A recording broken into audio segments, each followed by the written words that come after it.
Hello, welcome to the Saturday Sit Down. If you find this information helpful, please like this video and subscribe to our channel. Let's get into the discussion. You are going to miss that person forever, but it doesn't mean that you cannot live without them. It may not always be at a level 10, but guess what? You will get through it. Give yourself time because time is part of the process. This week's Saturday Sit Down is following up from the discussion with my sister Denise. And first of all, I want to say whoop, whoop, big shout out to Shell, our content creator, for the way that she wrapped those words of my sister Denise. You will miss that person forever. She nailed that, because you know what? You do. You miss them forever. If it is your spouse, you're going to miss them forever. You may get remarried, you may date, you may find someone else that you love, but that person that passed, you are going to miss them forever. And that is okay.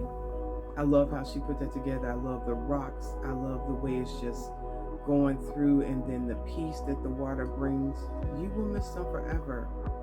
And I think up until my husband passed, I really just didn't have an idea of what that looked like. Someone has asked me, like, could you love somebody else again and still love your husband that passed? And the answer is yes. And I liken it to, I have two children. I love Catherine and Alexander. When Catherine was born, it was like, oh my gosh, I love her. And then Alexander was born, and I had enough space in my heart to love him equally and appreciate who he is as an individual, just like I do Catherine. So I know the capacity exists leveraging that. The idea of missing someone forever until you're in that space, I think the concept of missing them forever made it seem like my life was going to be stagnant. I was going to be on hold, and I was going to be in that same space. The way I miss Mark is different every day. It's different with every experience. We are now creeping into March, and March 11th will make the 6-year anniversary of his passing. And just trying to wrap my mind around everything that has happened in that time. I remember missing Mark was an incapacity to leave the house. I remember when missing Mark, I could not drive. I couldn't think. I couldn't do anything. I was so consumed by his absence, and rightfully so. And then missing Mark looked like hearing people tell stories about him, listening to the children talk about their dad, going through photo albums, going through my phone and listening to old voice messages. Missing him changes over time, but one thing is true: I will always miss him. So I'm trying to learn all this tech, and I have not figured out the teleprompter yet. So I have this sheet of paper that's keeping me on track. So please forgive me as I look down to make sure that I'm capturing everything. But I'm working on it. So if you have any teleprompter recommendations, please let me know, and I will use those. And I'm still trying to work on the eye camera and everything like that. So your girl's learning over here. A little bit of grace. The next thing on the list is Denise talked about is there was a statement where I said that I love him. When Mark died, I thought my love for him was broken. I thought my love for him was going to cut off, because how could I love him in my mind if he was no longer here? But the reality is, my love for him did not cut off. It did not cease. It ceased me being able to touch him. It ceased me being able to see him. But when he died and I talked about that I still love him, in my mind, I could not reconcile how my love could exist for someone that it was not in this world. And I have learned that it does. I have learned that I can love him even if he isn't in this world. And there's nothing wrong with that because I have loved him for 32 years. My love for him doesn't cut off and cease because he's no longer in this world. It is different. I can love someone that is not living in this world. And I had a hard time in those beginning moments just trying to understand. And then also, I thought my love was protecting him. I thought because I loved him, he couldn't stop breathing. That was a shield. There was enough because I loved him. And if he was loved, you keep living. The thoughts of that, when I look at it now, doesn't seem add up to what is rational, but that is what I was thinking at that moment. And as I look back on it now, I kind of understand the logic in my mind at that minute. That's what it was. Another thing that Denise talked about, or her and I spoke about, is that you are still alive. I am still alive. You're still alive. And coming to terms with that. Sometimes that can be really painful that you're alive and the person that you love is not. There's sometimes the idea of why. Why am I alive and they're not? What am I supposed to do with my life in their absence? What is my purpose? What is the reason for my existence if I'm not their spouse? If I'm not in love with them, what do I do now with this life that I have? And that is a good question. And it takes time to unpack that. Because for me, I didn't know how to say Mark and Tina and just say Tina. It was uncomprehendable because that's what I had said for so many years. Gotta drink my tea while it's hot. And it was painful just opening my mouth and just saying Tina. I literally had to practice saying that because it was so foreign. I remember waking up every day thinking, I am still alive. Wow, that happened. I'm still here. There wasn't, for me, the thought that I didn't want to exist when Mark passed. But what it was is, how do I exist now that Mark has passed? We had these plans. We had all these things in place.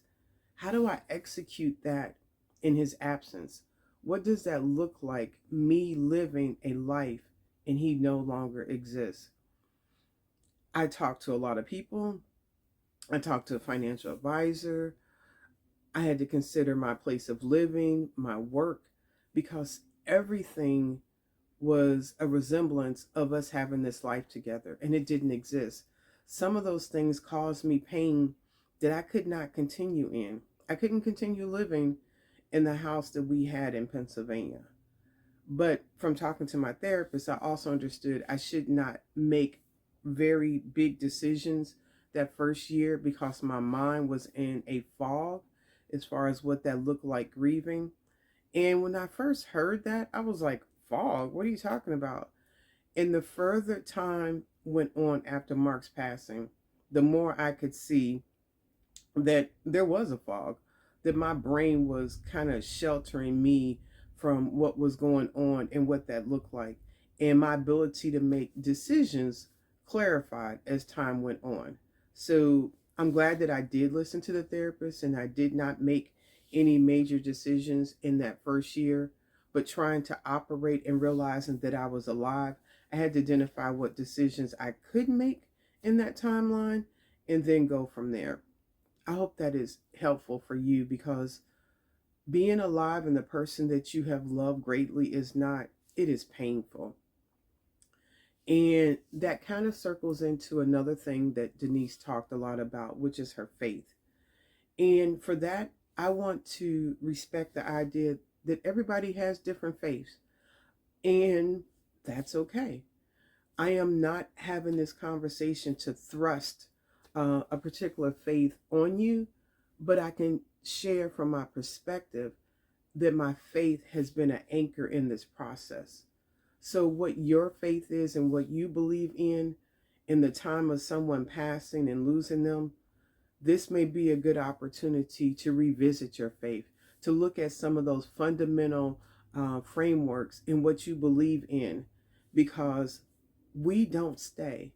And the faith that you have most likely will propel past this world and this life. It's something supernatural.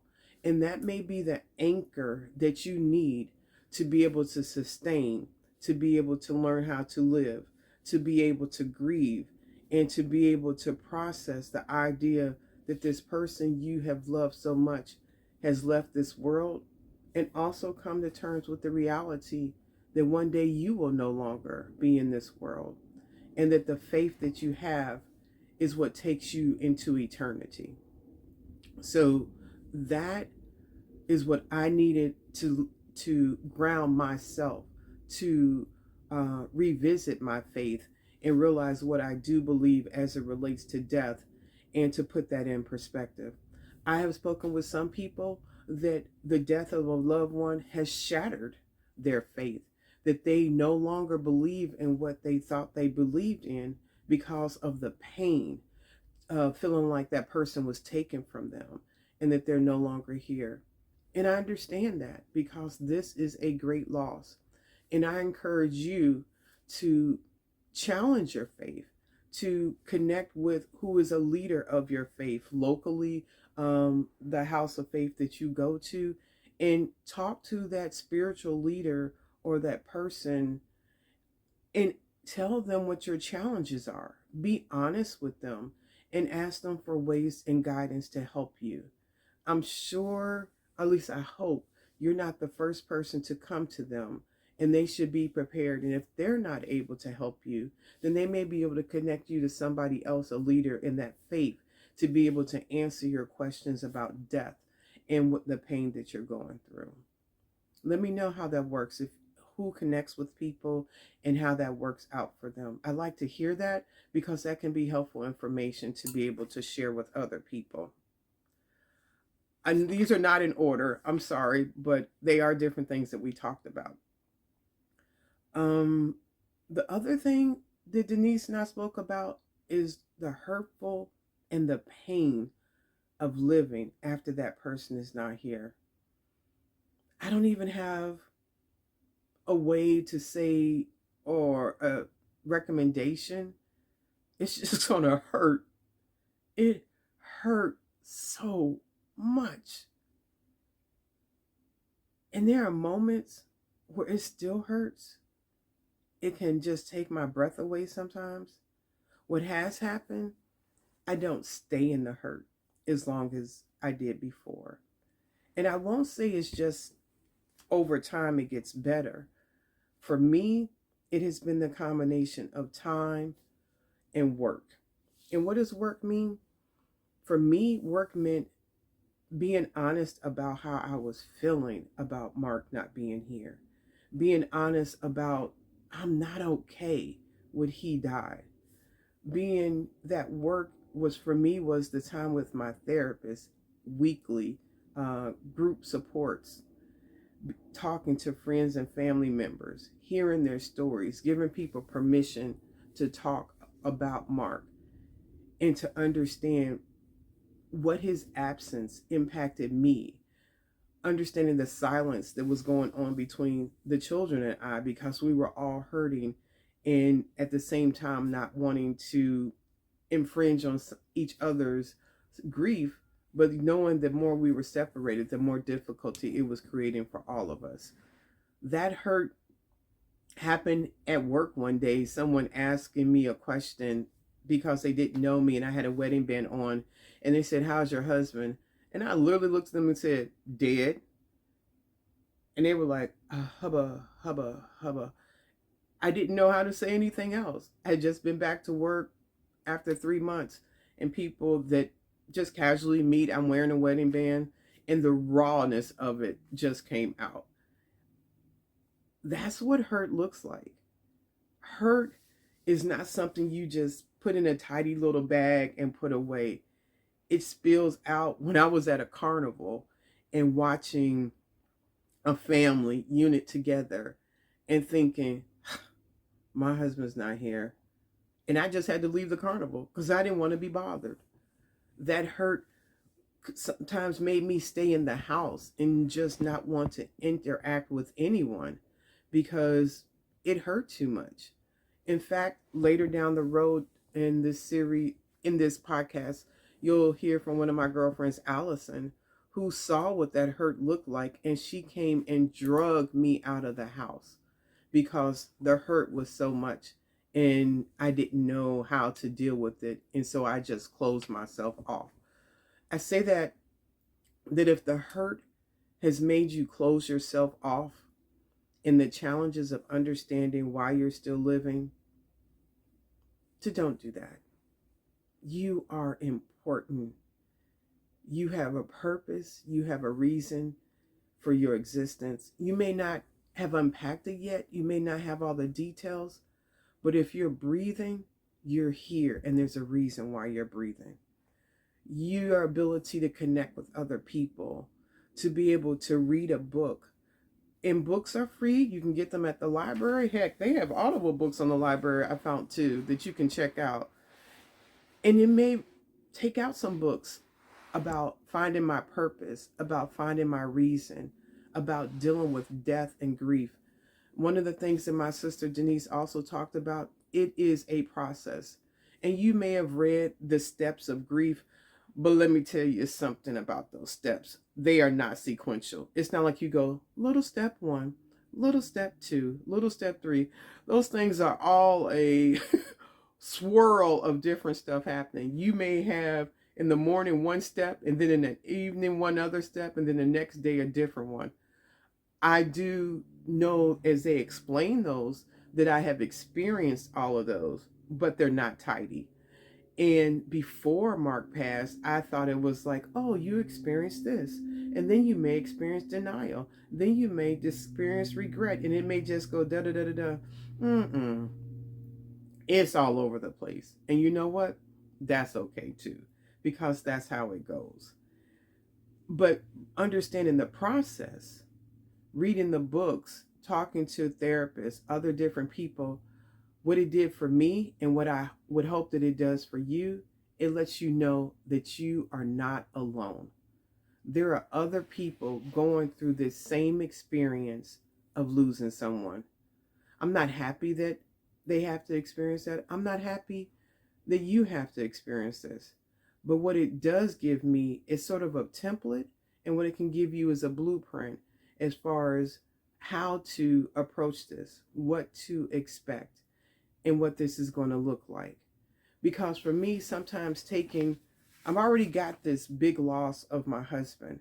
Now adding the unknown of what this is going to look like, things that I'm going to feel, how I'm going to experience this, that created more stress, more tension for me. And to be able to understand what some of the emotions and what this process looked like, it helped me deal with it a little bit better. And that is why I'm sharing on this video and why I'm doing the podcast, because I want you to know that you are not alone. That if it's 2:00 in the morning and you came across this video of this woman that you've never heard of talking about losing her husband, that you know that someone cares about you. That there are other people that have experienced this and you don't have to travel this road alone. That you can reach out and connect. The other thing that my sister Janice and I talked about was my numbness and being robotic. I put myself on autopilot when things need to happen because I need to take care of stuff. That's my mode of operation. Everybody has their way of dealing with stress, and that's okay because we're all hardwired different. Me being numb and robotic for me kept me just going through what needed to be done. But let's be clear, I was a hot mess. I was an emotional wreck. I would put on the numb robotic to get through what needed to be done. And when something functional was done, my emotions were clearly there. I think about when we had to go see Mark's body for the first time. And friends and family were here, and the kids didn't want to go, and I respected that. But I needed to go for myself to get that first idea of what my husband was going to look like in that casket. It was hard. Oh, it was so hard.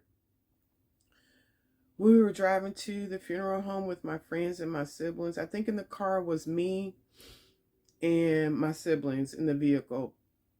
And walking into that funeral home,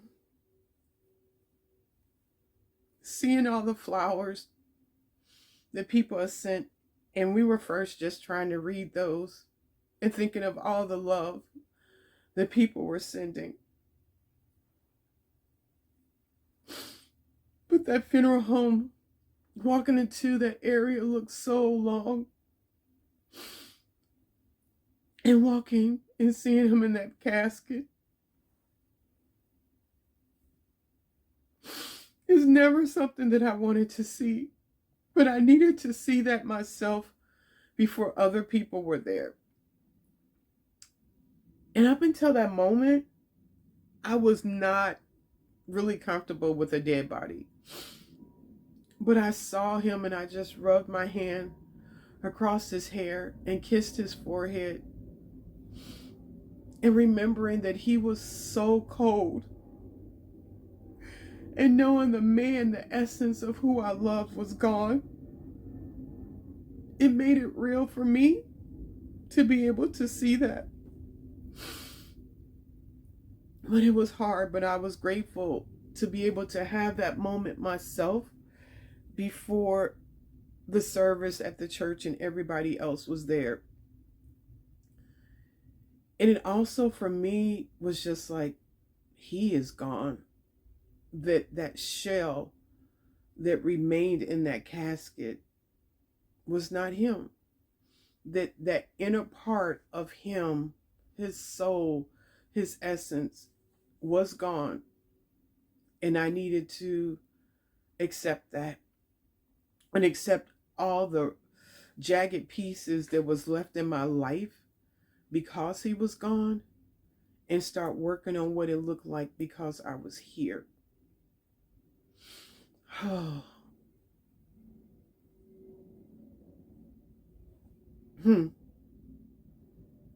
Missing somebody is not easy.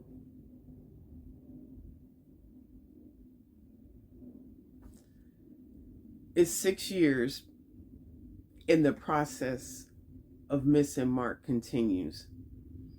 I would have never gathered that moment when he first passed that I would be right here sharing this story with the desire to provide hope and encouragement for someone else. And even in this, to realize it could be 6, 7, 10 years down the road, and you may still be crying. You may still have moments where you miss this person immensely. And it's okay. You don't have to pretend that it's something different. The price of loving someone and spending your entire life with them is a lot. And this is what it looks like. If there are some other things on this podcast that I didn't speak about that you want to, please let me know and I'll follow up and make another video. Thanks for being here.